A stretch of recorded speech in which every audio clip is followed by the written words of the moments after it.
मुफ्ती मुजीब रहमान जा बयान जी समातला मुफ्ती मुजीब साहब जो यूट्यूब चैनल ज़रूर सब्सक्राइब कंदा। बिस्मिल्लाहिर्रहमानिर्रहीम अल्हम्दुलिल्लाहि रब्बिल आलमीन वलाक़िबतु लिलमुत्तक़ीन वस्सलातु वस्सलामु अला अशरफिल अंबियाइ वल मुरसलीन व अला आलिहि व सहबिहि अजमाइन इला यौमिद्दीन। फ़अऊज़ु बिल्लाहि मिनश शैतानिर रजीम बिस्मिल्लाहिर्रहमानिर्रहीम। व क़ाल अल्लाहु तआला इन्नमा युरीदुल्लाहु लियुज़हिबा अन्कुमुर रिज्सा अहलल बैत व युतहिरकुम तत्हीरा। सदक़ल्लाहुल अज़ीम। व क़ाल नबी सल्लल्लाहु अलैहि वसल्लम हुसैन मिन्नी व अना मिनल हुसैन। सदक़ल्लाहुल अज़ीम व सदक़हुन नबियुल करीम व अला आलिहि व सहबिहि अजमाइन इला यौमिद्दीन। फ़अऊज़ु बिल्लाहि मिनश शैतानिर रजीम बिस्मिल्लाहिर्रहमानिर्रहीम। मैं मोहतरम मोज़िन दोस्तों, अल्लाह रब्बुल इज़्ज़त जा एहसान थिया जी अल्लाह ताला तव्हां असांखे जुमे नमाज़ी तरफ़ अचण जी तौफ़ीक़ अता फ़रमाई। अहिड़ी तरह नेकी जी तौफ़ीक़ अल्लाह रब्बुल इज़्ज़त जी तरफ़ां मिलंदी आहे ऐं गुनाहनि खां बचण वारी ज़ात जेकी आहे उहा बि अल्लाह रब्बुल इज़्ज़त जी ज़ात आहे। इस्लाम जो पहिरियों महीनो आहे, अॼु 8 मुहर्रमुल हराम आहे ऐं हिन महीने जे अंदरि ख़ुसूसन अहलुल बैत जी शहादत आहे, जंहिंमें इमाम हुसैन रज़ियल्लाहु ताला अन्हु ऐं उन सां गॾोगॾु उन जो तमामु ख़ानदान ऐं हज़रत उमर बिन ख़त्ताब रज़ियल्लाहु ताला अन्हु जी पहिरीं मुहर्रम ते शहादत। यकीन तौर ते हिन महीने जे अंदरि इस्लाम जी हिस्ट्री जे अंदरि सहाबा जे ज़माने जे अंदरि सहाबिन खे तमामु वॾो सदमो, वॾी तकलीफ़ हिन महीने में पहुती हुई ऐं इस्लाम जेको आयो आहे उहो वॾो क़ुर्बानी सां आयो आहे। इस्लाम बग़ैर क़ुर्बानी खां, बग़ैर तकलीफ़ खां, बग़ैर मुशक़त खां इस्लाम जेको आहे तव्हां ताईं ऐं असां ताईं नाहे पहुतो। हिन टाइम जेकॾहिं अल्हम्दुलिल्लाह असां निमाज़ी आहियूं त पोइ हिते अहलुल बैत जी क़ुर्बानी, पोइ हिते सहाबा जी क़ुर्बानी ऐं पोइ हिते रसूलुल्लाह सल्लल्लाहु अलैहि वसल्लम जी महिनत थियल आहे, कोशिश आहे, फ़िकिर आहे। इन एतबार सां अल्हम्दुलिल्लाह तव्हां ऐं असां अॼु मस्जिद में वेही करे बयान ॿुधूं था, नमाज़ूं पढ़ूं था ऐं इन सां गॾोगॾु दीन जा काफ़ी आमाल कयूं था। यकीन तौर ते पोइ हिते रसूलुल्लाह सल्लल्लाहु अलैहि वसल्लम जी आल ऐं रसूलुल्लाह सल्लल्लाहु अलैहि वसल्लम जा सहाबा इन्हनि जी तमामु वॾी महिनत ऐं कोशिशि थियल आहे। क़ुरान हकीम जी जेकी मां आयत पढ़ियमि, इन्नमा युरीदुल्लाहु लियुज़हिबा अन्कुमुर रिज्सा अहलल बैत व युतहिरकुम तत्हीरा। इहा आयत जेकी आहे रसूलुल्लाह सल्लल्लाहु अलैहि वसल्लम जे अहलुल बैत जे बारे में अल्लाह ताला नाज़िल अता फ़रमाई। क़ुरान जे सियाक़ ऐं सबक़ जे एतबार सां रसूलुल्लाह सल्लल्लाहु अलैहि वसल्लम जे घरवारनि जे बारे में इहे आयतूं नाज़िल थियूं आहिनि। पोइ इनखे रसूलुल्लाह सल्लल्लाहु अलैहि वसल्लम मज़ीद बयानु हीअं कंदे, जॾहिं इहे आयतूं नाज़िल थियूं त पोइ नबी सल्लल्लाहु अलैहि वसल्लम पंहिंजे घर मुबारक जे अंदरि हुया ऐं अहिड़ी तरह रसूलुल्लाह सल्लल्लाहु अलैहि वसल्लम जे मथां कारी चादर विछायल हुई, जेकी तमामु वॾी वसी चादर हुई। पोइ नबी सल्लल्लाहु अलैहि वसल्लम उन चादर जे हेठां इमाम हसन खे घुराए करे उन चादर जे हेठां रखियो। पोइ अहिड़ी तरह इमाम हसन आयो, उन कारी चादर जे हेठां नबी सल्लल्लाहु अलैहि वसल्लम कयो। बाद में अम्मा फ़ातिमा आई, उन कारी चादर जे हेठां अम्मा फ़ातिमा खे बि नबी सल्लल्लाहु अलैहि वसल्लम विहारियो ऐं इन खां पोइ हज़रत अली रज़ियल्लाहु ताला अन्हु आया ऐं नबी सल्लल्लाहु अलैहि वसल्लम इन चादर जे हेठां उन खे बि रखियो ऐं पोइ नबी सल्लल्लाहु अलैहि वसल्लम दुआ घुरी, या अल्लाह हे मुंहिंजो अहलुल बैत आहे, या अल्लाह हिन खे बि तूं पाक कर या अल्लाह हिननि खां हर हिकु क़िस्म जी कमी कोताही दूरि कर। यकीन तौर ते नबी सल्लल्लाहु अलैहि वसल्लम जो घरानो उन जी तमामु वॾी फ़ज़ीलत आहे, उन्हनि जो तमामु वॾो मक़ामु आहे।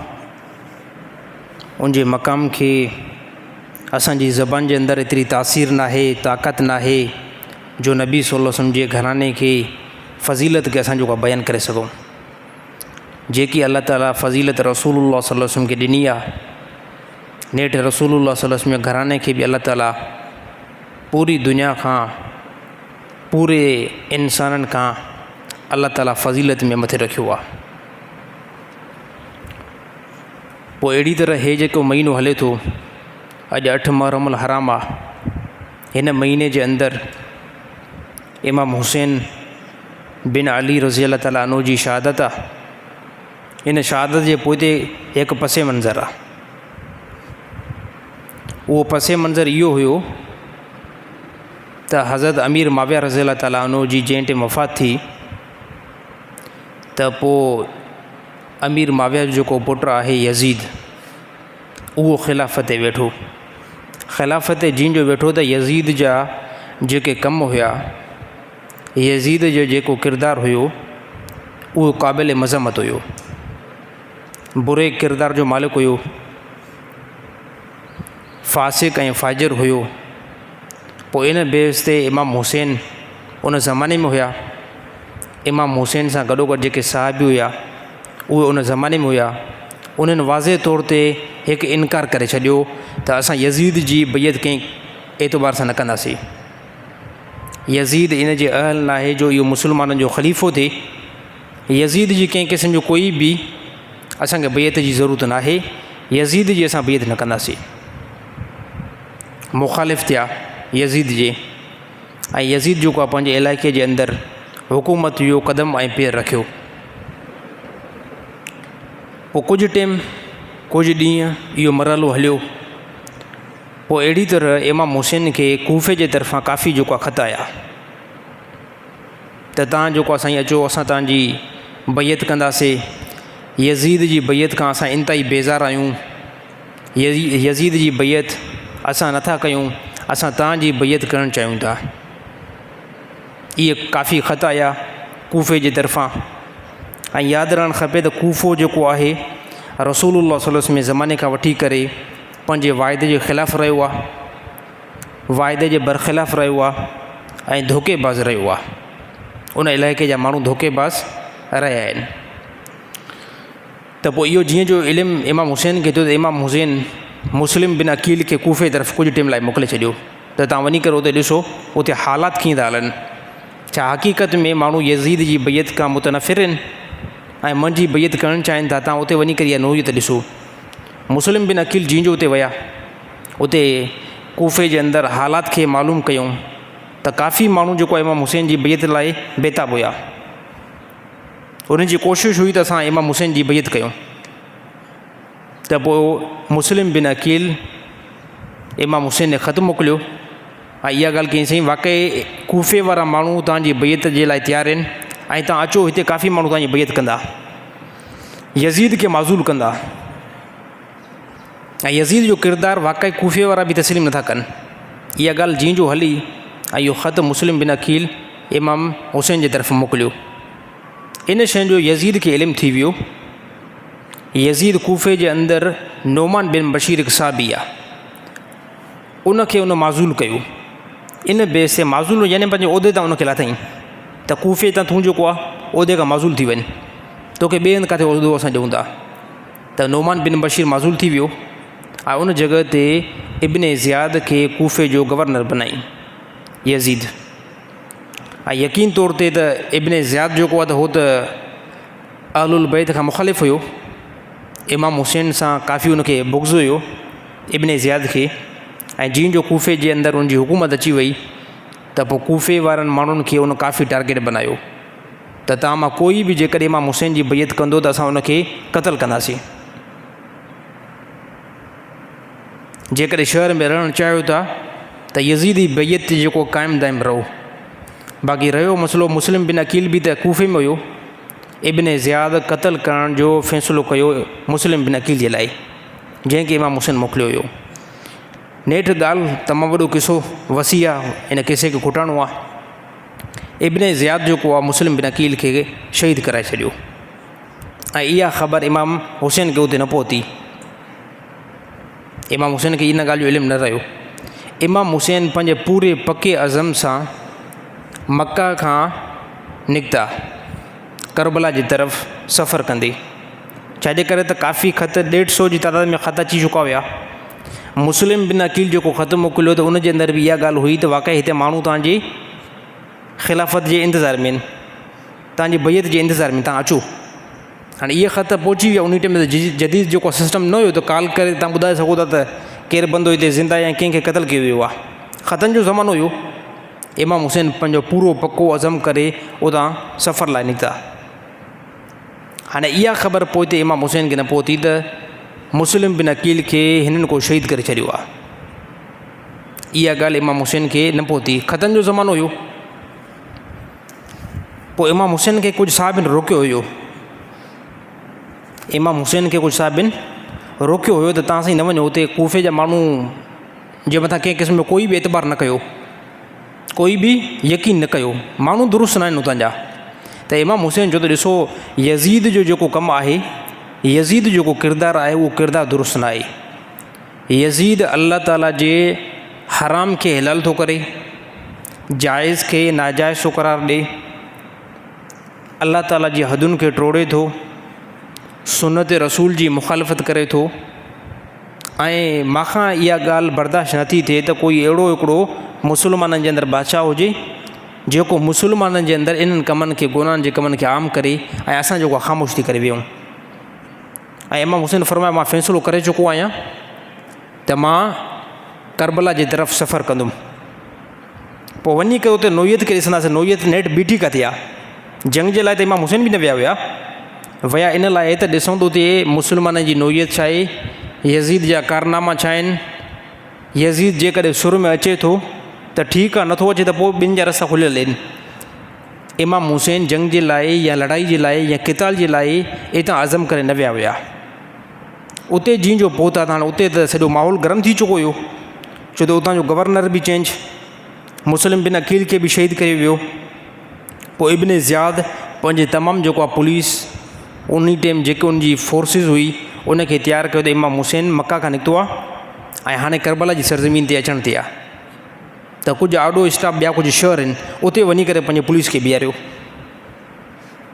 कादसिया इलाइक़ो आहे हिकिड़ो, उते इमाम हुसैन जीअं जो पहिरियों पहिरियों पहुता त उते इब्न ज़ियाद पंहिंजी फ़ौज खे लाथो ऐं इहा ॻाल्हि कई त इमाम हुसैन जे तमामु साथियुनि खे, इमाम हुसैन खे कंट्रोल करे ऐं पोइ तव्हां इन्हनि खे असांजे घेरे में रखो। कादसिया ते जीअं जो इमाम हुसैन सां इब्न ज़ियाद जी फ़ौज मिली त उन्हनि चयो त साईं असांखे सिर्फ़ु इहो ई हुकुम आहे, कंहिं क़िस्म जो असां तव्हां सां क़तल न कंदासीं, कंहिं क़िस्म जो कोई बि लड़ाई न कंदासीं। असांखे सिर्फ़ु इहो हुकुम आहे तव्हांखे असां कंट्रोल में करे इब्न ज़ियाद ताईं पहुचायूं। त इमाम हुसैन इन ते ख़ामोशी इख़्तियार कई त ठीकु आहे, इब्न ज़ियाद भले अचे। पोइ इमाम हुसैन हितां सफ़र कयो नीनवा जी तरफ़, याने इब्न ज़ियाद जे घेरे जे अंदरि। फ़ौज जो घेरो हुयो, पुलिस जो घेरो हुयो। पोइ नीनवा ते जीअं जो पहुता त पोइ उते इमाम हुसैन बराह रास्ता इब्न ज़ियाद ऐं कुझु उन्हनि जा जेके सिपा सालार हुआ उन सां ॻाल्हि ॿोल कई त ॾिसो मुंहिंजो तव्हां सां कंहिं क़िस्म जो कोई बि लड़ाई जो इरादो न आहे, मुंहिंजो तव्हां सां कंहिं क़िस्म जो कोई बि लड़ाई जो इरादो न आहे ऐं न ई जेको मां तव्हां सां क़िताल करणु चाहियां थो। मूंखे 3 सूरतुनि मां हिकिड़ी सूरत इख़्तियार करणु छॾियो। हिकु नंबर ते तव्हां मूंखे यज़ीद सां बराह रास्ता मिलायो, यज़ीद सां बराह रास्ता मूंखे मिलायो, मां यज़ीद सां वञी करे मिलां। त मामिलो त सॼो यज़ीद सां आहे, यज़ीद सां को लड़ाई वारो मामिलो बि न आहे।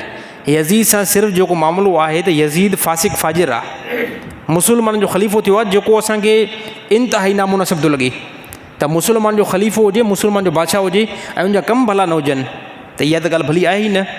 हिकु नंबर ते इब्न ज़ियाद खे इमाम हुसैन जो बराह रास्ता मूंखे यज़ीद सां मिलायो। इहो ऑप्शन तव्हांजे लाइ असां खोलियूं था, यज़ीद सां मूंखे मुलाक़ात करायो। त उन्हनि चयो त न, यज़ीद सां तव्हांखे मुलाक़ात असां न कराईंदासीं, छो त यज़ीद करबला जे वाक़े जे अंदरि यज़ीद मौजूदु न आहे हिते, यज़ीद हिते मौजूदु न हुयो, बल्कि यज़ीद जा जेके सिपाही हुआ उहे त मौजूदु हुया, यज़ीद जे हेठां जेके कमु करण वारा हुया उहे त मौजूदु हुया, यज़ीद करबला में मौजूदु न हुयो। इहा ॻाल्हि वाज़े तौर ते आहे। ॿिए नंबर ते इमाम हुसैन इहो फरमायो त ठीकु आहे, जेकॾहिं यज़ीद सां मुलाक़ात करणु नथा छॾियो, पोइ मूंखे मुस्लमाननि जी कंहिं सरहद में छॾियो, मां उते वञी करे कुझु टाइम रहां। हे ॿिए नंबर ते ऑप्शन, यज़ीद सां जेकॾहिं मिलणु नथा छॾियो त मुस्लमान जी कंहिं सरहद में छॾियो, उते वञी करे मां कुझु टाइम क़याम कयां। हे ॿिए नंबर ते इमाम हुसैन इहो फरमायो। ऐं टे नंबर ते इमाम हुसैन इहो फरमायो, जेकॾहिं मुस्लमान जी कंहिं सरहद में बि नथा छॾियो त पोइ ठीकु आहे, मुंहिंजो त तव्हां सां को मुतालबो आहे ई न, मुंहिंजी तव्हां सां कंहिं क़िस्म जो कोई लड़ाई आहे ई न, पोइ हीअं त कयो, बसि मूंखे पंहिंजे मका जी तरफ़ वापसि छॾियो त मां ओॾे मोटी वञा। छो त जीअं रसूलुल्लाह सल्लल्लाहु अलैहि वसल्लम एतदाल वारा आहिनि, जीअं नबी सल्लल्लाहु अलैहि वसल्लम हक़ वारा आहिनि, त हे अहलुल बैत इन्हनि खां बि हक़ ईअं सादिर थींदो। ख़ामख़ा जो कंहिं क़िस्म जो कोई बि इमाम हुसैन इंतशार करणु न पिया चाहिनि, छो त इब्न ज़ियाद वारनि सां ॿियनि जेको आहे सिपाहियुनि सां इमाम हुसैन जी त झगड़ो हुयो ई न, त उन्हनि चयो त इन टिनि शयुनि मां हिकिड़ी शइ बि असां तस्लीम न कंदासीं, टिनि शयुनि मां असां हिकिड़ी बि शइ तस्लीम न कंदासीं, न तव्हांखे असां यज़ीद सां मिलाईंदासीं, न असां तव्हांखे पंहिंजे मका जी तरफ़ वापसि इमाम हुसैन खे फरमायूं मोकिलणु छॾींदासीं, ऐं न ई कंहिं मुस्लमान जी सरहद में तरफ़ तव्हांखे वापसि कंदासीं, बल्कि तव्हां सां असां साफ़ ॿुधायूं त असां तव्हां सां लड़ाई कंदासीं, तव्हां सां असां क़िताल कंदासीं। पोइ इहा ॻाल्हि जॾहिं इमाम हुसैन ॿुधी त चई ठीकु आहे, जेकॾहिं अगरि तव्हांखे लड़ाई जो एतिरो ई शौक़ु आहे त ठीकु आहे, त पोइ ठीकु आहे, रस्तो सभिनी लाइ खुलियलु आहे, मैदान सभिनी लाइ खुलियलु आहे, असां पंहिंजे साथियुनि सां जेको आहे मशवरो कयूं था। पोइ अहिड़ी तरह इमाम हुसैन जे मथां मैदान उन्हनि तंग करे छॾियो। मैदान तंग जो मतिलबु इहो आहे त जंहिं फुरात जे क़रीब इमाम हुसैन हुया, जंहिं मैदान जे क़रीब जेको आहे इमाम हुसैन हुया, उन मैदान जो पाणी जेको आहे इमाम हुसैन वारनि जे साथियुनि जे मथां जबरन उन बंदि कयो, छो त उन्हनि इमाम हुसैन खे माज़अल्लाह पंहिंजो दुश्मन सम्झो, ऐं चऊं त हिननि जे मथां सभ खां पहिरियां हिननि जे अहल जे मथां ऐं हिननि जे साथियुनि जे मथां पाणी खे बंदि कयोसि। हाणे जॾहिं पाणी बंदि थियो त पोइ हितां फ़साद जेको आहे थियणु शुरू थी वियो।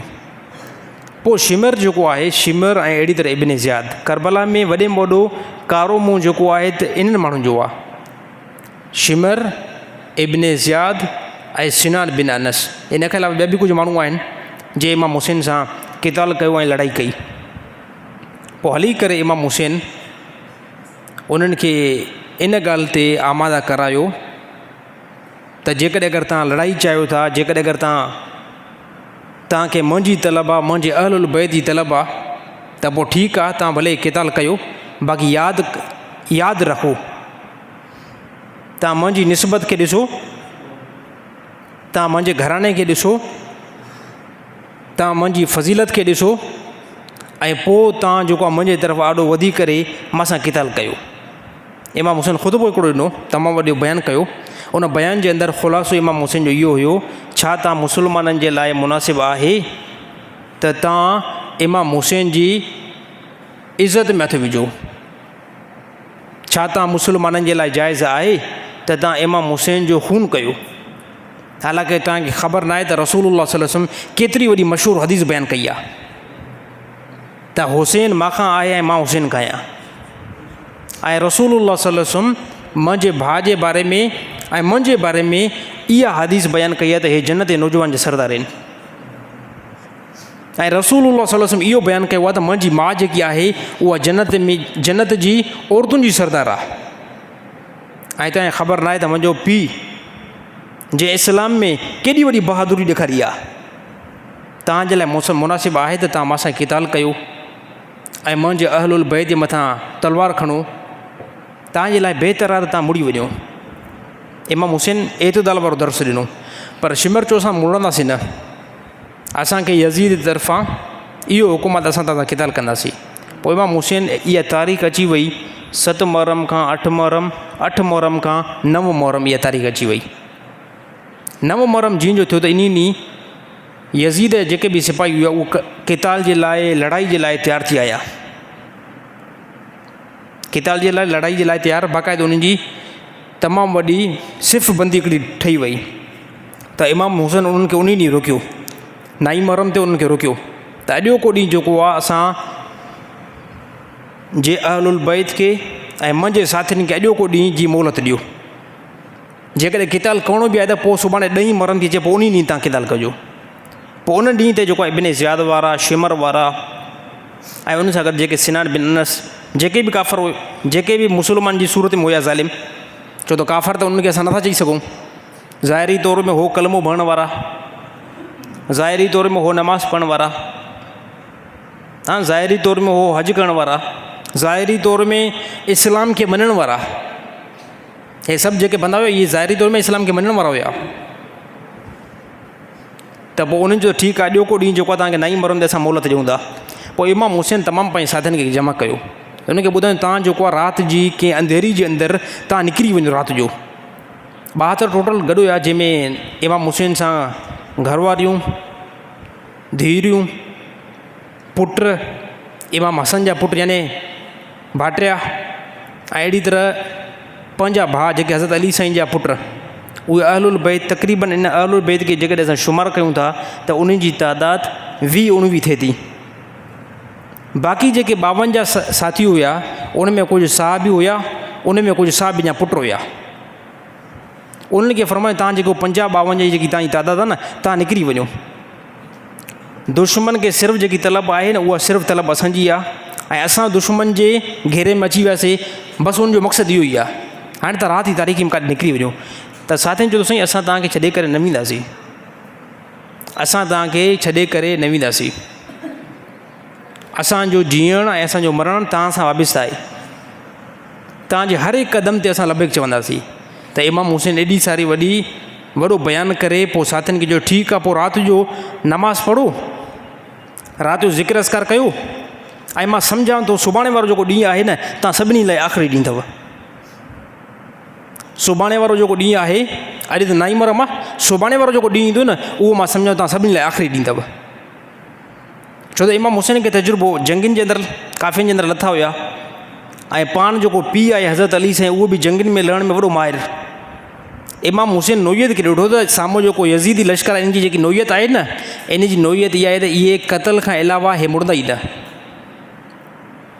हे क़िताल खां अलावा न मुड़ंदा, हे क़तल असांखे कंदा। पोइ इमाम हुसैन फरमायो अॼोकी राति में वञी करे तहजुद पढ़ो, ज़िक्र अस्कार कयो, ऐं अहिड़ी तरह अलाह ताला खां दुआ घुरो। पोइ पूरी जेकी इहा 10 जी राति आई, अहलुल बैत ऐं अहिड़ी तरह इमाम हुसैन जा जेके बि साथी सभिनी दुआ इस्तग़फ़ार कयो। 10 मुहर्रम जीअं जो सुबुह सां थियो, 10 मुहर्रमुल हराम ते तमामु अहलुल बैत शहीद थिया। फजर नमाज़ पढ़ी करे पोइ फ़ारिग़ थिया। पोइ इन टाइम बि इमाम हुसैन तमामु वॾो ख़ुतबो ॾिनो, जंहिंजे अंदरि पंहिंजी फज़ीलत बयानु कयूं। त ॾिसो नबी सल्लल्लाहु अलैहि वसल्लम फरमायो हुसैन मिनी वाना मिनल हुसैन, नबी जो फ़रमान आहे, ऐं तव्हां चओ था असां मुस्लमान आहियूं, त तव्हां जेकॾहिं अगरि मुस्लमान आहियो कम से कम नबी जी इन ॻाल्हि खे त वठो। त नबी तो फरमाए त हुसैन मां खाए ऐं मां हुसैन खायां। ऐं अहिड़ी तरह ॿियो ॿुधायूं त नबी सल्लल्लाहु अलैहि वसल्लम फरमायो हसन ऐं हुसैन जन्नत जे नौजवान जा सरदार आहिनि। हे बि नबी जी हदीस आहे।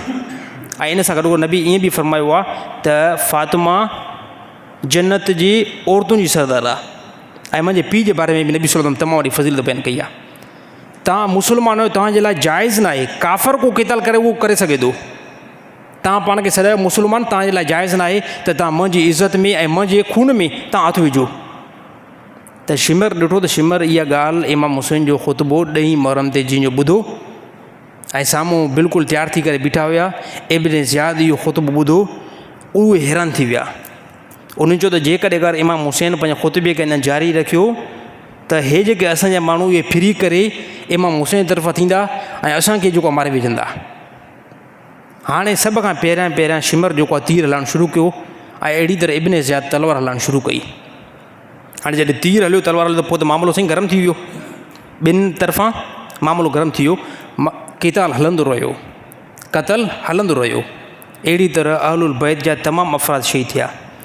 जंहिंजी डिटेल मां पहिरियों काफ़ी ॿुधाए चुको आहियां त इमाम हसन जा 5 पुट जेके इमाम हुसैन जा भाटिया थियनि, अबू बकर बिन हसन, उमर बिन हसन, कासिम बिन हसन, हे इमाम हुसैन जा भाटिया।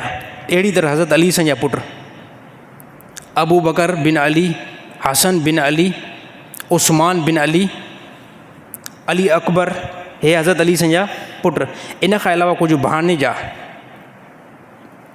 औन मोहम्मद, अब्दुल्ला बिन मोहम्मद, हे भाणेजा। ऐं अहिड़ी तरह तमामु जेके डिटेल मां पहिरियों बि बयानु करे चुको आहियां त अहलुल बैत जा 19 अफ़राद करबला जे वाक़े जे अंदरि शहीद थिया आहिनि। 19 अफ़राद, ऐं जंहिंमें 2 ग़ुलाम बि हुया। हिकिड़ो ग़ुलाम हज़रत अली साईं जो पंहिंजो ऐं हिकिड़ो इमाम हसन जो। हज़रत अली साईं जो ग़ुलाम जेको हुयो उहो फ़ेरोज़ जो नालो हुयो, ऐं इमाम हसन जो पंहिंजो ग़ुलाम बि। 19 अफ़राद करबला में इमाम हसन सां, इमाम हुसैन सां गॾु शहीद थिया आहिनि। बाक़ी 52 साथी अलॻि आहिनि। इहो क़िताल हलंदो रहियो साईं, क़िताल हलंदो रहियो। अचानक इहा ज़ोर जी नमाज़ अची वई ऐं इहो ॾींहुं 10 मुहर्रमुल हराम 61 हिजरी, यानी रसूलुल्लाह सल्लल्लाहु अलैहि वसल्लम जी हिजरत खे मक्का खां मदीने तरफ़ जॾहिं आया आहिनि, इन खे 61 साल थियो आहे। 61 साल खां बाद में करबला जो वाक़ियो पेश आयो आहे। पोइ ज़ोर नमाज़ खां बाद में इमाम हुसैन जा अक्सर साथी शहीद थी चुका हुया, अक्सर साथी शहीद जेको थी चुका हुया। त पोइ सिर्फ़ु इमाम हुसैन अकेला पता। हाणे शिमर ऐं इब्न ज़ियाद उन्हनि चयो त हाणे सिर्फ़ु इमाम हुसैन खे शहीद करिणो आहे। त इमाम हुसैन जे अंदरि तमामु वॾी बहादुरी हुई, छो त खून रसूलुल्लाह सल्लल्लाहु अलैहि वसल्लम जो आहे, खून हज़रत अली साईं जो आहे, ऐं खून बीबी फ़ातिमा जो आहे। निस्बत जेकी बि अचे थी उहा सॼी अल्लाह जे नबी खां थी अचे। त पोइ आख़िरी टाइम में जंहिं टाइम इमाम हसन, इमाम हुसैन तमामु साथी जॾहिं शहीद थी विया, पोइ इमाम हुसैन जे मथां जॾहिं 20-25 माण्हू मिली करे हमिलो कयो, जंहिंमें शिमर इहा ॻाल्हि कई। शिमर इहा ॻाल्हि कई त इमाम हुसैन सां पंहिंजे साथियुनि खे चई ज़ालिमो त इमाम हुसैन जे मथां वार नथा करे सघूं। त पोइ शिमर खे चवंदो असां जेको लहारायूं था, असां अकेला वार नथा करे सघूं। पोइ शिमर हिकिड़ो मशवरो ॾिनो, चई ईअं कयो त अकेलो बंदो वार त बिल्कुलु न करे सघंदो, तव्हां हीअं थियो तव्हां 20-25 मिली करे इमाम हुसैन जे मथां वार कयो। 20-25 मिली करे इमाम हुसैन जे मथां वार कयो। जॾहिं इहा ॻाल्हि इमाम हुसैन परे खां ॿुधी त पोइ हीअं फ़रमायूं, इमाम हुसैन फ़रमायो सच फ़रमायो अल्लाह ऐं उनजे रसूल, अल्लाह जे नबी सच फ़रमायो। नबी सल्लल्लाहु अलैहि वसल्लम पंहिंजे ज़माने जे अंदरि ईअं फ़रमायो त मां हिकु कारे कुते खे ॾिसां थो जेको मुंहिंजे अहलुल बैत जो खून थो पीए। मां हिकु कारे कुते खे ॾिसां थो जेको मुंहिंजे अहलुल बैत जो खून थो पीए। त इमाम हुसैन साम्हूं शिमर खे ॾिसी करे चई नबी सल्लल्लाहु अलैहि वसल्लम पंहिंजे ज़माने जे अंदरि इहो सचु फ़रमायो, अॼु मां उन कारे कुते खे साम्हूं ॾिसां थो। ऐं इहो इशारो कयईं शिमर जी तरफ़। शिमर खे बरस जी बीमारी हुई, यानी बग जी उनखे बीमारी हुई, जिस्म जो कुझु जेको उनखे निशान अछा हुया ऐं कुझु कारा हुया। त परे खां ॾिसी करे इमाम हुसैन फ़रमायो त अल्लाह जे नबी सचु फ़रमायो त साम्हूं इहो कारो कुतो मां ॾिसां थो। जॾहिं 20-25 इमाम हुसैन जे मथां मिली करे हमिलो कयो त कंहिं तलवारुनि जो हमिलो कयो, कंहिं तीरनि जो हमिलो कयो। इन तमामु हमले जे अंदरि इमाम हुसैन जेको शहीद थी विया। त पोइ हाणे शिमर चयो त जॾहिं इमाम हुसैन शहीद थी विया आहिनि, चए हाणे केरु आहे बहादुर, केरु आहे हिमत वारो जेको इमाम हुसैन जे सर मुबारक खे कटे अचे, सर खणी अचे इमाम हुसैन जो, केरु आहे बहादुर। त पोइ उते हिकिड़े बंदे जो खौली बिन यज़ीद, उन चयो त मां सिर खणी थो अचां, मां सिर कटे करे खणी थो अचां। जीअं जो इमाम हुसैन जे क़रीब आया त उनजा हथ बिल्कुलु ॾकनि पिया। उन चयो त इहो कमु मां न करे सघंदुमि, वापसि मोटी आया। पोइ शिमर चयो केरु आहे हिमत वारो जेको इमाम हुसैन जे सर खे कटे करे ऐं खणी अचे, केरु आहे। त पोइ अहिड़ी तरह सिनान बिन अनस ज़ालिम चयो इहो कमु मां करे विझंदुमि। त सिनान बिन अनस वियो ऐं अहिड़ी तरह इमाम हुसैन जे जिस्म खां जे इमाम हुसैन जो सरदार कयो उहो सिनान बिन अनस हुयो, ऐं सर खणी करे शिमर जे क़रीब जेको आहे पेशो न कयो। ऐं इन खां पहिरियां करबला जे जॾहिं तमामु जेको आहे मासूम ऐं अहिड़ी तरह अहलुल बैत शहीद थी विया, उन में इमाम हुसैन जो नंढो हिकिड़ो पुटु बि थियो, जंहिंजी उमिरि तक़रीबन रिवायतुनि जे अंदरि अचे थो इंतिहाई घटि आहे। 6 महीना उमिरि अचे थी, साल उमिरि अचे थी, यानी एतिरो ॿारु जंहिंखे अमूमन तव्हां कच्छ में खणो,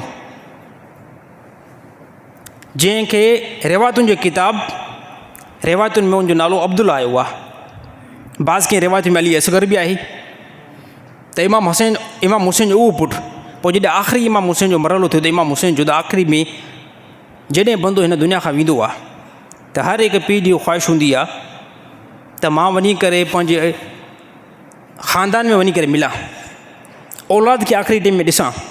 हर हिकु पीउ जी इहा ख़्वाहिश हूंदी आहे त मौत जो जंहिं टाइम ईंदो आहे त पोइ उहो पीउ चवंदो आहे त मुंहिंजे क़रीब मुंहिंजी औलाद कयो,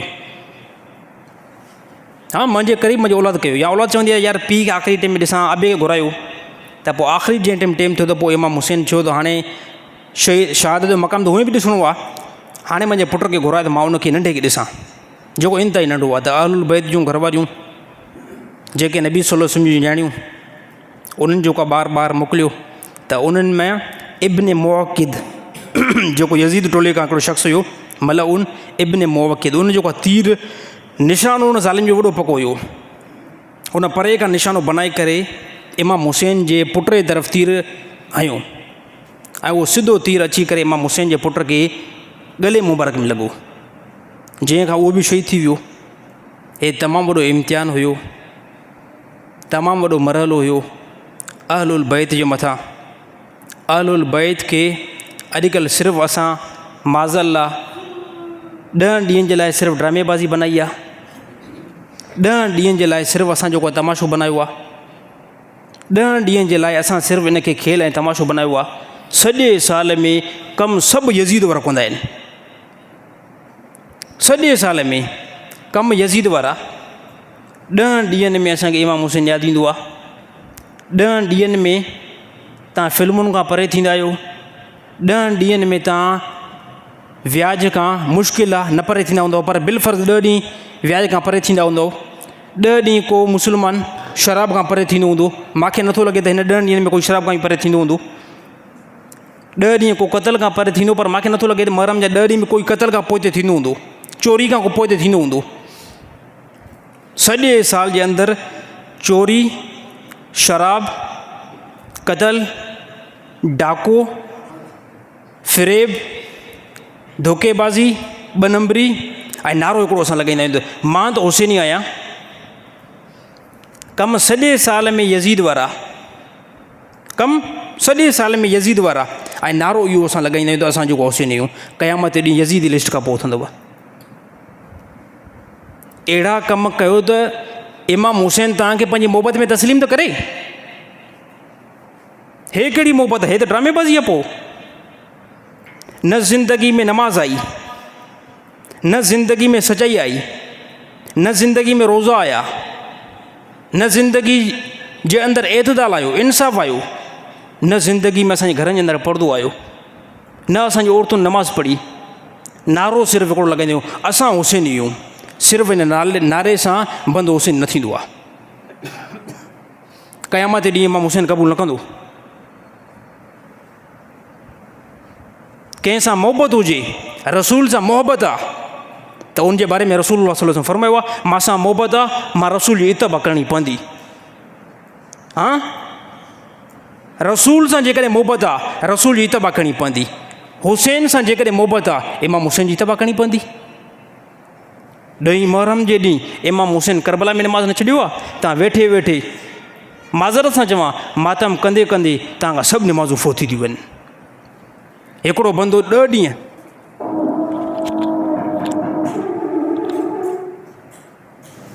हिकिड़ो बंदो जेको 10 मुहर्रम ते सुबुह खां वठी करे मशी कंदो रहे, हा पंहिंजे पुठी ते मातम कंदो रहे त उनजे पुठी खां रत बीहंदी? पुछा करणु चाहियां थो, उनजे पुठी खां रत बीहंदी? जॾहिं रत बीठी न त पोइ वुज़ू कीअं बीहंदो? जॾहिं वुज़ू न बीठो त पोइ तूं नमाज़ कीअं पढ़ंदी? मां दावा सां ॻाल्हि कयां थो, इन 10 मुहर्रम जे ॾींहुं अक्सर जेके पंहिंजे पुठियुनि ते मछलियूं हणनि था, अक्सर जेके पंहिंजे पुठियुनि ते मछलियूं हणनि था, मेंबर ते वेठो आहियां कसम खणी करे ॻाल्हि कयां थो, हिकिड़ी नमाज़ बि न पढ़ंदा आहिनि। हिकिड़ी नमाज़ बि नथा पढ़नि ऐं दवा मूंखे इमाम हुसैन सां मोहबत आहे। हे कूड़ आहे।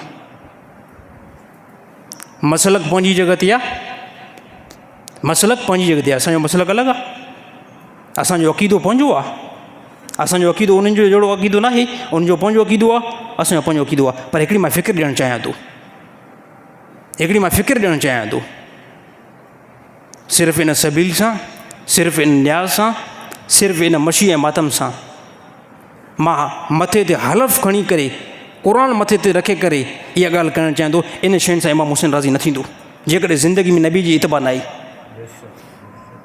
जेकॾहिं ज़िंदगी में इमाम हुसैन जी इतबा न आहे, क़यामत ॾींहुं इमाम हुसैन सां गॾु न उथंदासीं। दीन अञा ॿियो कुझु घुरे पियो,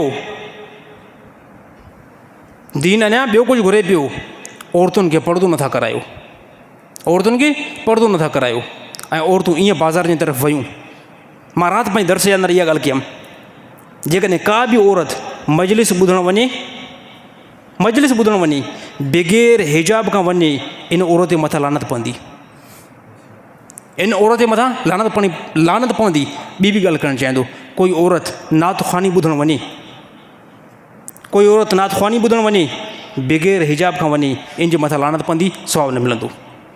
कोई औरत तबलीग ते वञे, कोई औरत तबलीग ते वञे, बग़ैर हिजाब खां वञे, चवे त मां इन दीन जो कमु करणु वञा थी, अलाह जो कसम इन औरत जे मथां बि लानत पवंदी। कहिड़े तरफ़ असां हलूं था इन टाइम? असांजी औरतुनि जे अंदरि हिजाब न आहे, ऐं असांजी औरतूं ईअं वञी करे मजलिस ॿुधणु वञनि, बग़ैर हिजाब खां बाज़ार खां गुज़र कनि, ऐं मां चवां त हे दीन आहे, अलाह जो कसम हे दीन न आहे। असांजूं औरतूं तबलीग ते वञनि ऐं अकेलियूं वञनि, बग़ैर हिजाब खां वञनि, पर्दो लाहे करे वञनि, ऐं मां चवां त हे दीन जो कमु आहे, अलाह जो कसम आहे इहो दीन जो कमु न आहे, मुंहिंजे मथां लानत ईंदी, औरतुनि जे मथां बि लानत ईंदी।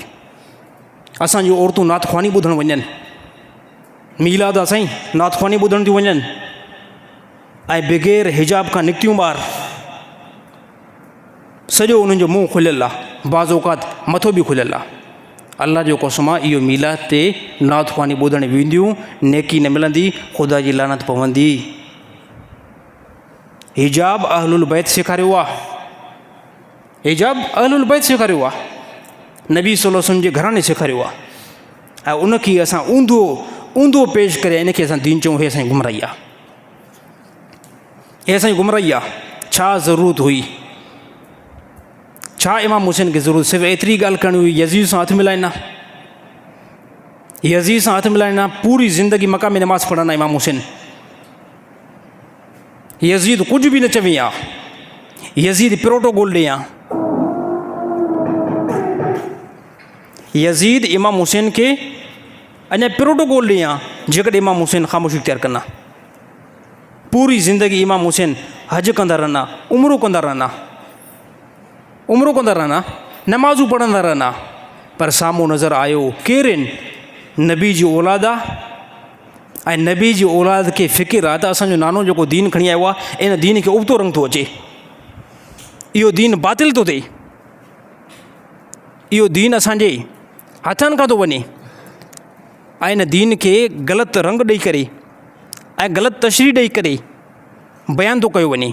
इन जे करे इमाम हुसैन उतां मका खां सफ़र कयो,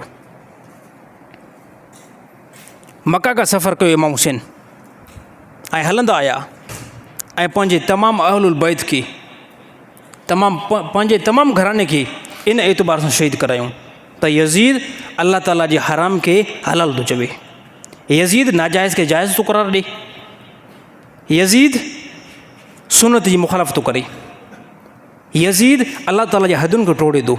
इन कम जे लाइ, इन जे लाइ इमाम हुसैन निकिता, ॿियो को त कोई गर्ज़ु न हुयो। छा इमाम हुसैन खे इहो गर्ज़ु हो त मूंखे जेको हुकूमत मिले, मूंखे जेको सल्तनत मिले? सिर्फ़ु इहो ई गर्ज़ु हुयो त दीन जेको आहे, जंहिंजे लाइ असांजे नाने पेट ते पथर ॿधा आहिनि, जंहिं दीन जे लाइ असांजे नाने जा ॾंद शहीद थिया आहिनि, तमामु सहाबा शहीद थिया आहिनि, जंग बदर जे अंदरि, जंग ओद जे अंदरि, उहो दीन खे हिन टाइम ॿियो थो रंग मिले, इन जे लाइ निकिता। ऐं तव्हां सिर्फ़ु 10 ॾींहंनि खे सभु कुझु सम्झी करे ऐं पूरो साल यज़ीदी पैरवी सिर्फ़ु हिन 10 ॾींहंनि जे अंदरि तव्हां चओ त इमाम हुसैन राज़ी थींदो, इन मरहले में इमाम हुसैन राज़ी न थींदो। इहो असां यज़ीद खे ख़ुशि था कयूं, त असुली जेकी रसूल सां मोहबत आहे, असुली जेकी दीन सां मोहबत आहे, उहा मोहबत आहे रसूल जी इतबा, रसूल जी इतबा। बाक़ी ड्रामेबाज़ी घणी दुनिया में पई आहे, ड्रामेबाज़ी दुनिया में तमामु घणी पई आहे। त रसूल जे दीन खे हक़ीक़त जेको दीन असांजी तरफ़ आयो आहे उनखे फोकस कयो, उन दीन खे ॾिसो।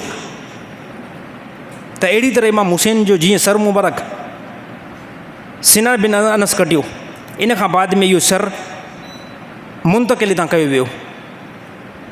इब्न ज़ियाद इमाम हुसैन जे सर खे आड़ो रखे करे ऐं हैरान थियो।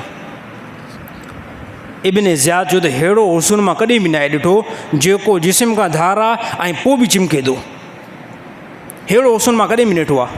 ऐं इब्न ज़ियाद छड़ी खणी करे ऐं अहिड़ी तरह इमाम हुसैन जे मुंहुं मुबारक ते हईं। ऐं पोइ हिते अबू बरज़ा असलमी साहबी रसूल आहे जेको तक़रीबन 80 साल खां मथे उमिरि आहे हुनजी, ज़ईफ़ साहबी आहे। अबू बरज़ा असलमी उन इब्न ज़ियाद के साम्हूं ॾिठो त इमाम हुसैन जे मुंहं खे छड़ी थो हणे ऐं पोइ परे खां चयसि, ए ज़ालिम, इन छड़ी खे हटा, मां कसम खणां थो नबी सल्लल्लाहु अलैहि वसल्लम चपनि ते चुमी ॾिनी आहे, नबी सल्लल्लाहु अलैहि वसल्लम चपनि मुबारक ते वाज़े तौर ते मां ॾिठो आहे, मुंहिंजी उमिरि वॾी आहे, नबी सल्लल्लाहु अलैहि वसल्लम चुमी ॾिनी आहे। नबी सल्लल्लाहु अलैहि वसल्लम इमाम हसन जे गिटनि ते चुमी ॾिनी आहे, मथे मुबारक ते चुमी ॾिनी आहे, इहा छड़ी तां हटा। अहिड़ी तरह पोइ इब्न ज़ियाद जो त जेकॾहिं अगरि तुंहिंजी उमिरि वॾी न हुजे हा, अबू बरज़ा असलम खे चई, जेकॾहिं अगरि तुंहिंजी उमिरि वॾी न हुजे न, तुंहिंजो अशर बि माज़ अल्लाह ईअं कयां, पर तुंहिंजी उमिरि वॾी आहे, इन करे मां तुंहिंजो ख़्यालु थो कयां। जंहिं टाइम मुकमल वाक़ियो करबला कंप्लीट थी वियो ऐं इहा ॻाल्हि मशहूरु थी वई, साहबा जी तरफ़ इहा ॻाल्हि पहुती, मदीना जे अंदरि इहा ॻाल्हि पहुती ऐं मक्का जे अंदरि इहा ॻाल्हि पहुती। साहबा जो तमामु वॾो को मजमो न हुयो, इहो आख़िरी मरहलो आहे, थोरी तादाद में को 100-150 को साहबा पोइ बदल हुया। अक्सर साहबा जो इंतकाल थी चुको हुयो, साहबा शहीद थी चुका हुया, थोरा साहबी हुया। इहा ॻाल्हि जीअं जो साहिबनि ताईं पहुती ऐं साहबा एतिरो इन ग़म खे पंहिंजे मथां खयो त साहिबनि जो त असां ॾिठोसीं मक्का जे अंदरि, असां ॾिठोसीं मदीना जे अंदरि, असां ॾिठोसीं 2 महीननि ताईं सिज जीअं जो तुलू थिए पियो, 2 महीननि ताईं जीअं जो सिज उभरे पियो। इमाम हुसैन जी शहादत खां बाद में असां ॾिठो सिज जे अंदरि ॻाढ़ण जी रोशनी जेकी आहे उहा ज़्यादा हुई, उन सिज जी रोशनी जीअं जो भित ते पए पई, महसूसु ईअं थिए पियो ॼण हिन भित जे मथां को खून हारियल आहे। 2 महीननि ताईं, 2 महीननि ताईं इहा कैफ़ियत जेको आहे साहिबनि फरमायो इहा पेश ईंदी रही। त वाक़िआ करबला हिकु पैगाम आहे, त पंहिंजी ज़िंदगी खे चेंज कयो, ज़िंदगी खे पाकीज़ा बनायो। इमाम हुसैन जी एतिरी क़ुर्बानी, एॾी सारी क़ुर्बानी खे ॾिसी करे पोइ बि तव्हां नमाज़ जा पाबंद न थियो त पोइ तव्हांखे पंहिंजे बंदि हिकु कमरे में रोअणु खपे। इमाम हुसैन जी एतिरी सारी क़ुर्बानी खे ॾिसी करे पोइ बि तव्हांजे अंदरि सचाई न आई, तव्हांखे बंदि कमरे में पंहिंजे अकेला में पोइ रोअणु खपे त मां कहिड़ो इंसानु आहियां, मां कहिड़ो पथर दिलि इंसानु आहियां। हेॾी सारी मां हिस्ट्री खे ॿुधी करे ऐं वाक़े खे ॿुधी करे ऐं पोइ बि मुंहिंजे दिलि जे अंदरि कंहिं क़िस्म जो कोई बि रहम नथो अचे। त मुंहिंजा भाइर दोस्तो, इस्लाम जे लाइ साहबा अहलुल बैत जेकी क़ुर्बानी ॾिनी आहे, इन क़ुर्बानी जो तव्हांखे ऐं असांखे क़दुरु न आहे। छाजे करे क़दुरु न आहे? त तव्हांजो रुपयो न लॻो आहे इस्लाम जे मथां, तव्हांजो रुपयो न लॻो आहे, तव्हांजो 100 रुपयो न लॻो आहे, तव्हांजो को हिकिड़ो बि ख़ानदान में हिकिड़ो फ़र्द इस्लाम जे लाइ शहीद न थियो आहे, पोइ तव्हांखे कहिड़ो टेंशन। जॾहिं कंहिं क़िस्म जो कोई बि रक़म न लॻी आहे, पैसो न लॻो आहे, ख़ानदान मां कोई हिकिड़ो फ़र्द शहीद न थियो आहे इस्लाम जे करे, पोइ छा क़दुरु हूंदो इस्लाम जो? फ्री में जेकी शइ ईंदी आहे उनजो क़दुरु नाहे हूंदो, फ्री में जेकी शइ मिलंदी आहे उनजो वक़ार दिलि जे अंदरि नाहे मिलंदो। इन जे करे इस्लाम तव्हां सभिनी खे ऐं मूंखे फ्री में मिलियो आहे, घर में वेठे वेठे इस्लाम मिलियो आहे। मुंहिंजो ॾाॾो जेको आहे मुस्लमान, मुंहिंजो पर ॾाॾो जेको आहे मुस्लमान, मुंहिंजो परॾाॾे जो पीउ जेको आहे उहो मुस्लमान ऐं मां बि इन जे करे मुस्लमान। त ज़िंदगियुनि खे चेंज कयो। अगरि ज़िंदगियुनि खे चेंज न कंदो कंहिं बि दुनिया जे इंसान खे ख़सारो न पवंदो, कंहिंखे बि ख़सारो न पवंदो। ख़सारो तव्हांजी ज़ात खे पहुचंदो। मासियत खे छॾियो, गुनाहनि खे छॾियो। जेतिरो गुनाहनि खे छॾींदो अलाह ताला ओतिरी तव्हांजी ज़िंदगी जेको आहे पाक बनाईंदो। अलाह ताला अमल करण जी तौफ़ीक़ अता फ़रमाए।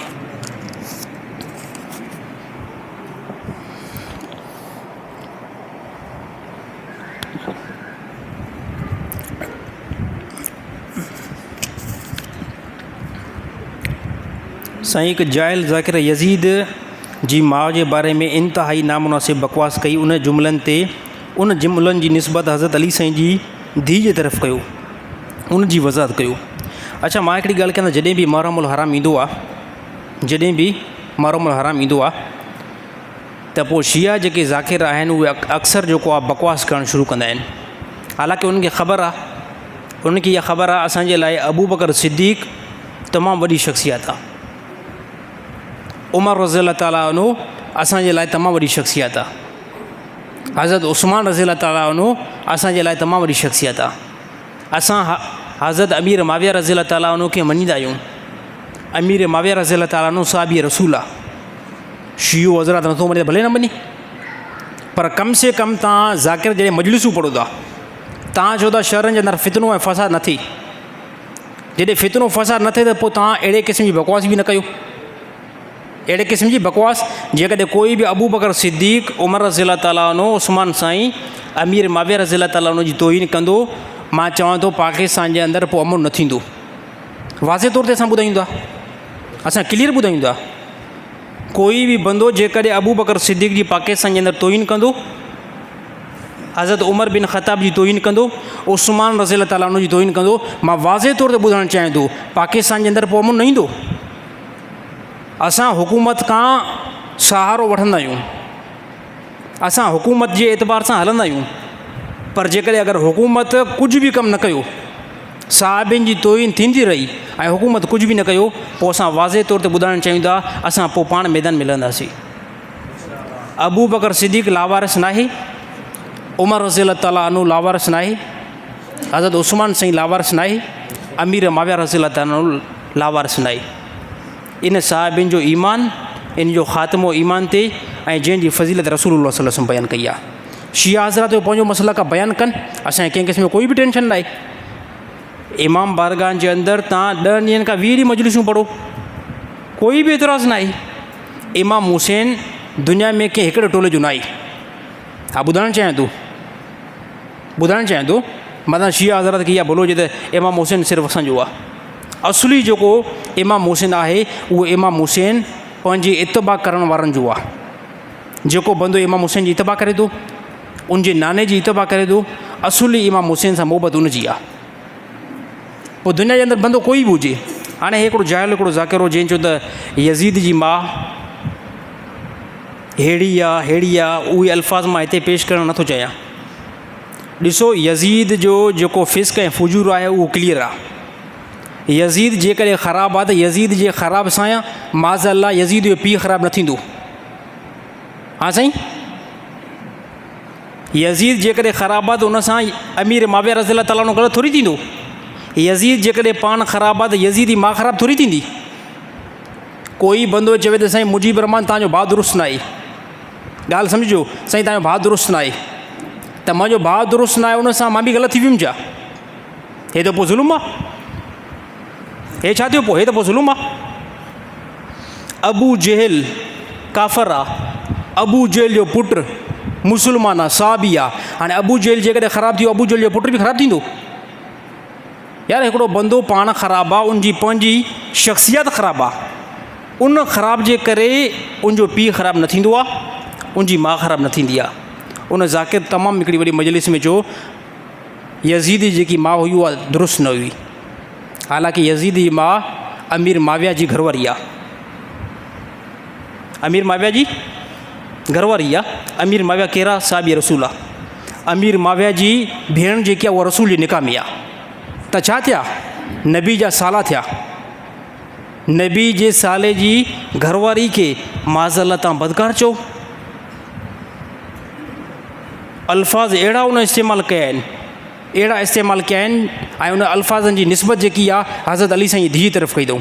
एतिराल कजो, हे अल्फाज़ मां नोट कयां थो, मां ॿुधणु चाहियां थो तव्हां ॾिसो त हिननि जी जहालत, हे चवंदा असां फितरो नथा कयूं, असां फसाद नथा कयूं, हिन अल्फाज़नि खे ॿुधो ऐं अल्फाज़नि जी निस्बत वरी कंहिं कई अथऊं हज़रत अली साईं जी धीअ जे तरफ़।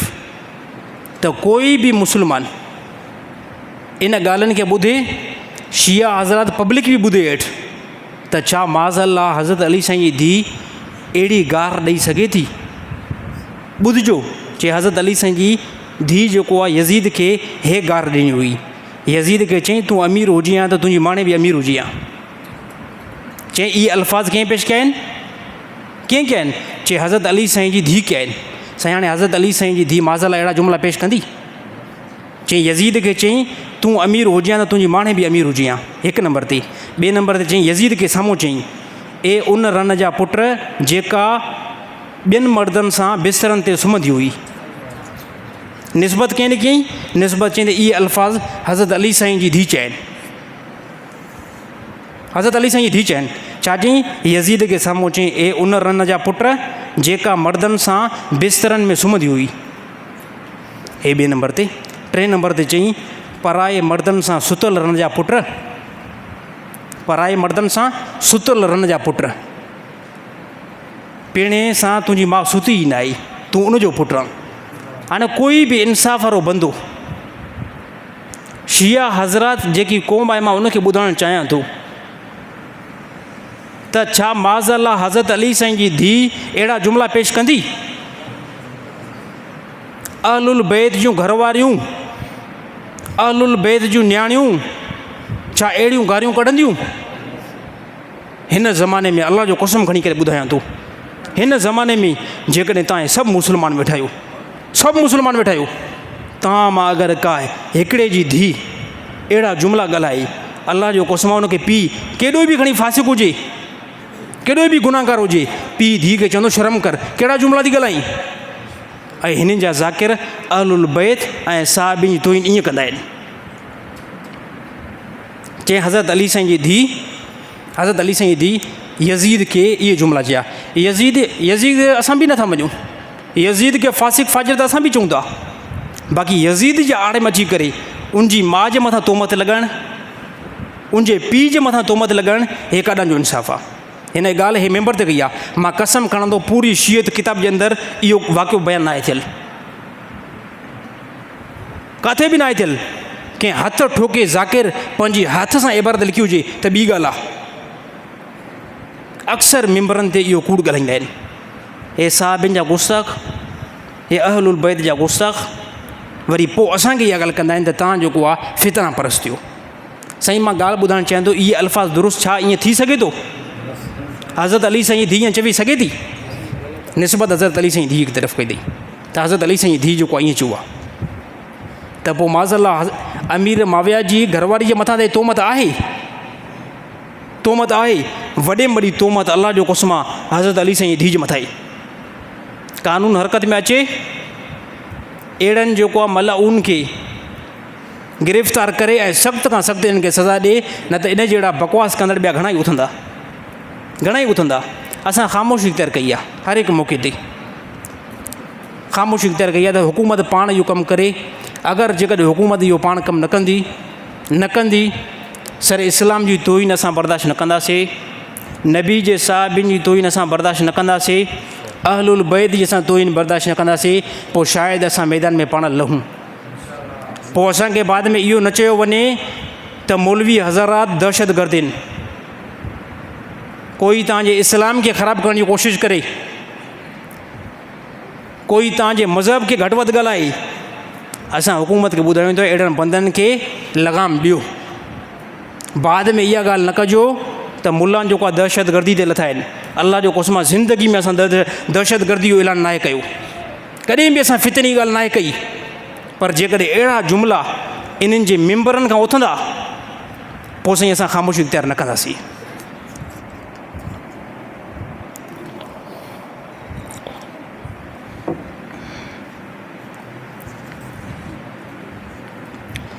साईं घणा माण्हू ॿुधाईंदा आहिनि त मुल्तान में हिकु बुज़ुर्ग आहे जेको सिज खे हेठि लाथो हुयईं ऐं ॿियो हिकु कलंदर शहर खे ऊंधो कयो ऐं उन ई कलंदर हिकु मुर्दा खे ज़िंदा कयो। हे सभु कुझु बकवास आहे। मुल्तान में कहिड़ो पीर इहो मूंखे ॿुधायो जंहिं सिज खे हेठि लाथो हुयो? वीडियो असां भरियूंसि। हिन टाइम जेकॾहिं को पीर आहे न, कोई बि दुनिया जे अंदरि जेकॾहिं पीर आहे जेको सिज खे हेठि लाहे थो या सिज खे मथे चाढ़े थो, उहो असांखे ॾेखारियो। सभु कुझु बकवास आहे, सभु कुझु फिराड आहे, बदमाशी आहे साईं। पोइ ज़माने में साईं, हाणे बि उन्हनि खे ख़बर आहे न, हिन ज़माने में अहिड़ा सभु पीर मरी विया आहिनि। हिन ज़माने में इहे सभु पीर मरी विया आहिनि जेके सिज खे लाहींदा हुया, शहर खे ऊंधो कंदा हुया, मुर्दनि खे जेको ज़िंदा कंदा हुया। अल्हम्दुलिल्लाह जॾहिं खां इहे कैमरा निकिती आहे न, सभु पीर जेको उन टाइम मरी विया आहिनि। हाणे जेकॾहिं मां दावा सां ॻाल्हि कंदो, अहिड़ो कोई बि पीर आहे जेको सिज खे मथे थो करे या हेठि थो करे? अहिड़ो पीर आहे जेको शहर खे ऊंधो थो करे? अहिड़ो पीर आहे जेको मुर्दा खे ज़िंदा थो करे? महिरबानी करे कम से कम मुजीब रहमान खे ॿुधायो। नंबर मां ॿुधायां, लिखायां थो 03133536272। हे मुंहिंजो नंबर आहे। किथे बि अहिड़ो को पीर आहे न, मुजीब रहमान इन ते मैसेज कयो साईं, हे पीर जेको सिज खे लाहे थो। सभु कुझु बकवास आहे, ईमान खे खसण जी कोशिशि आहे। हे सभु ॻाल्हियूं जेको आहिनि, हे कुदरत आहे। इहे ॻाल्हियूं अलाह ताला नबी जे हथ ते ज़ाहिर करे सघे थो। इहे ॻाल्हियूं अलाह ताला नबी जे हथ ते ज़ाहिर करे सघे थो। अलाह ताला नबी जे हथ ते के इंसान खे ज़िंदा करे सघे थो। ईसा अलैहिस्सलाम खे अलाह ताला मौजूदु ॾिनो हुयो, मुर्दनि खे ज़िंदा कंदो हुयो। पोइ बाद में इहा ॻाल्हि कंदो हुयो ईसा अलैहिस्सलाम त हे जेको मां ज़िंदा कयो आहे न, अलाह जे अमुर सां कयो आहे। फ़रमायो त मां में एतिरी ताक़त नाहे, अलाह ज़िंदा कयो आहे, अमुर अलाह जो आहे। मां सिर्फ़ु 2 रकात नफ़िल पढ़ी करे अलाह खां दुआ घुरंदो आहियां। बाक़ी सिज खे लाहिणु, सिज खे चाढ़णु, शहर खे ऊंधो करणु, हे सभु कुझु बकवास आहे। इन बकवास खां, ड्रामेबाज़ी खां तमामु मुस्लमान बचण जी कोशिशि कनि। अहिड़ो कुझु बि कमु न आहे साईं। 9 ऐं 10 मुहर्रम ते क़ब्रिस्तान ते वञणु कीअं आहे? 9 10 मुहर्रम ते क़ब्रिस्तान ते न वञो। 9 10 मुहर्रम ते क़ब्रिस्तान ते न वञो। शरीयत में को ॾींहुं मुक़ररु करणु ग़लति आहे। छा आहे?